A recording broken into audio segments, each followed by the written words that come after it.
Well, good morning, everybody, and welcome to today's edition of Techsavvy. As it said in the notes, we're looking at understanding eBay today. eBay has been around for a long time, and as somebody said, what is it? What does it do? Well, it's a marketplace.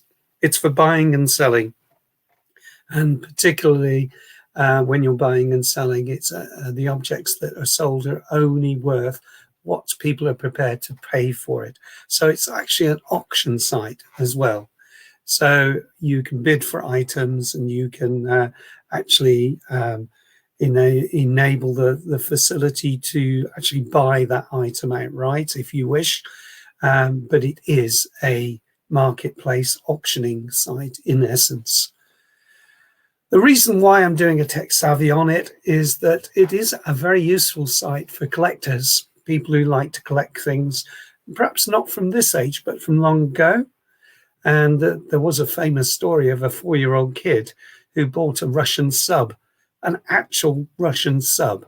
Of course, he didn't actually get the opportunity to buy it, but it is very easy to buy things, especially if it's on PayPal as the account.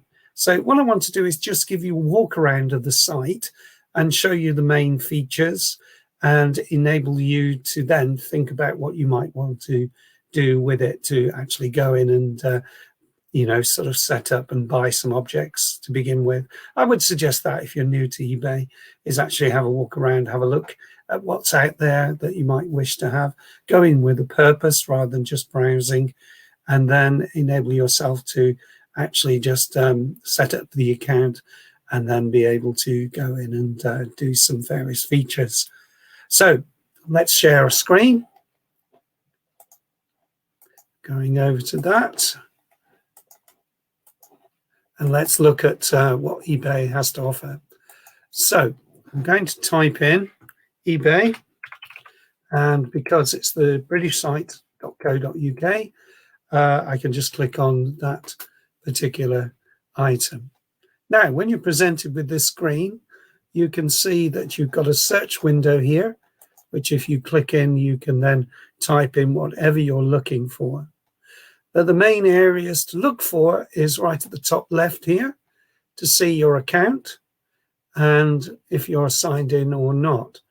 You will have to sign in. I'm not going to show those items because it's giving away details of my own account. So what you also have on the right hand side here is my eBay, and this gives you options to get to the various sections of the site: summary, the recently viewed, bids and offers, watch list, purchase history, selling, safe searches, save sellers and messages. So the site looks very old school compared to modern sites these days. And to my knowledge, eBay hasn't had a huge revamp in years. So it can be a little bit awkward to use, especially for people who are used to clicking on pictures and icons as opposed to list options that you've got here. The watch list refers to items that you're actually having a look at, but you're not bidding for. And the sell bit takes you to the wizard to actually lead you through how to put an item on eBay. But that's not what we're going to do today. Obviously, at the end, there is your basket, which will contain whatever you search for, and also what other messages may have come in from sellers to you or buyers to you. Down this side, it's got my account settings and the sign out option. So let's go to summary first.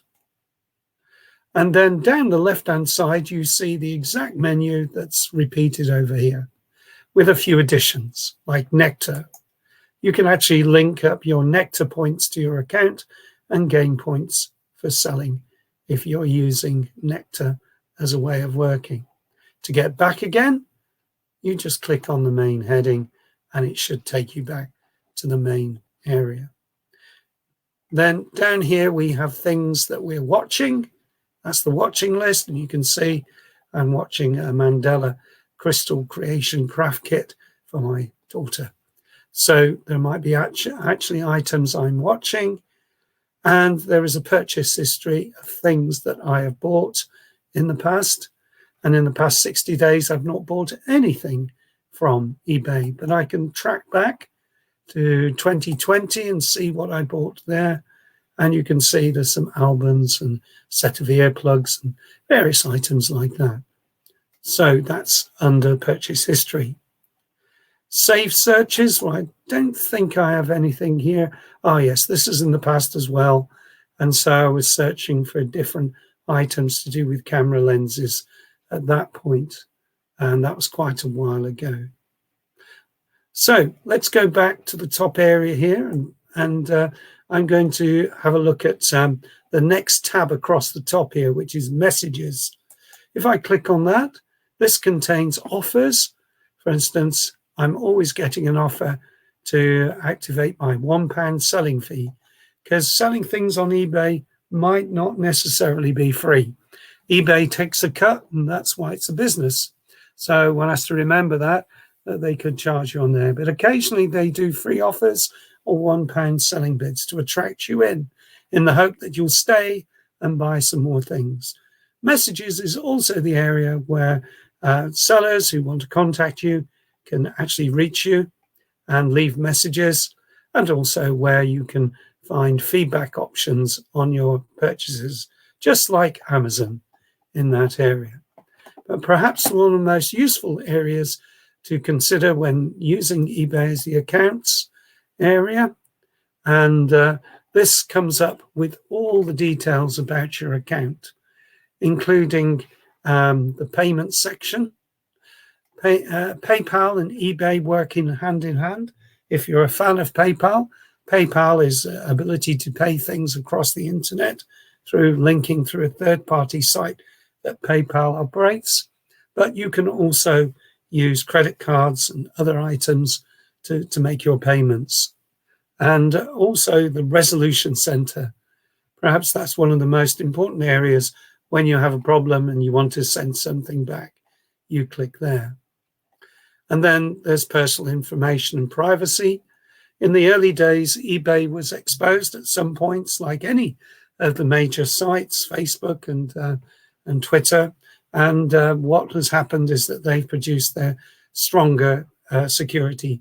And so there is some now vetting of items, and particularly black marks to those who are selling illegally or not illegal in terms of providing a service to you. So there's lots that you can do there. Interestingly, you can request your eBay data. So if you want to know what your actual information is that eBay contains, that would be the site to go there. And also your preferences as an account. This again is to do with the safety aspect. And so one of the most important areas is communication preferences. When you sign up to eBay or buy something, it works out what you're buying and then throws back 100 different things or more that it wants to give to you. So here, if I look at my communication preferences, I can decide. And this again shows you the complexity of the site when it comes up, because it is quite complicated, and it will actually just blow you away with the amount of different items that are there and visible to you. So you can choose how you want the notification to be delivered to you, which I'll just click on here. So I've got it going to my registered address, and I can edit those, take them out if I wish, or do whatever things I do. Member-to-member notifications, you can then have a look then how you want them to be notified. Want a response by a receive, so there's notifications telling you what has actually happened, because you're dealing over the internet. You don't necessarily know the person you're buying from. Also the buying options, working out your preferences there. Do you want your bid confirmed in real time, or do you want it to be none? You don't want to be confirmed about it. I think that would be a rather counterproductive suggestion. Best offer notifications. That is when the best offer is submitted. Remember, it is an auction site, and that bidding will start on those items. So I won't go through every single one of them, but I'll just point out that perhaps the ones that you want to get rid of is the promotions and surveys that come through, and they will send you all of these things if you want them: edit surveys and promotions. So I can take that off. Send me invitations to take part, so I don't want that. So I can change those settings and make them more visible or less visible to me. So one of the things that I said to you was that eBay is very good at collectibles. So back in the day, back in the 60s, I used to subscribe to a magazine called Look and Learn. And Look and Learn issued every week, and it would teach you pictorially about different things in the world. This is over 50 years ago. So we're looking at something that you wouldn't be able to buy now normally, and eBay may well be one of the few places you can go to find this. So the site is the item is Look and Learn, and it's a magazine. So here we go. If you notice, there was a section there for antiquarians and collectibles, but here we go. Look and Learn magazines, issues 1 to 8, and that's finishing in 1 hour 40 minutes. And I could buy for myself a whole list of Look and Learns that have long gone since there, and I could submit a bid for it.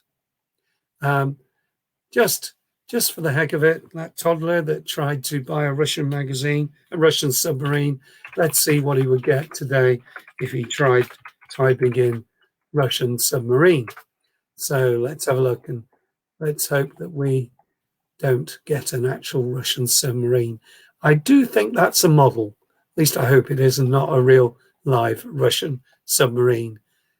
Thankfully, there are no real live Russian submarines. And so that little story just tells you a little bit about it. Going back to Look and Learn, and let's just look at one more thing to do with that. Antiquarian and collectible books. Let's look at that and see what that throws. It's a binder for Look and Learn magazines, because it used to come in endless binders where you would have a set of issues and then you would collect them together. So here we find people who are willing to collect it. And it's amazing. You can collect whatever you wish, from Barbie dolls to T-shirts to pop groups, music albums, you name it, there's a whole range of them. And so you can go into different parts here and find a specific item that you wish. The more specific you are, the more useful your searches become. So really, just going to stop sharing now, come back to me on the screen here. So really, that's just a brief overview of eBay and what it does and how it works. Thank you for watching. And hopefully next week we'll cover another tech-savvy opportunity of learning something about what computers can do and how they work. So I'm going to finish now, and do watch this. I'm going to try and see if I can re-engage Watch Party here. Check me out on YouTube if you want to see the other tech savvies that we've got. This is number 49 in the list. We'll be hitting 50 next week. So thank you for watching this, and God bless and goodbye. See you next week.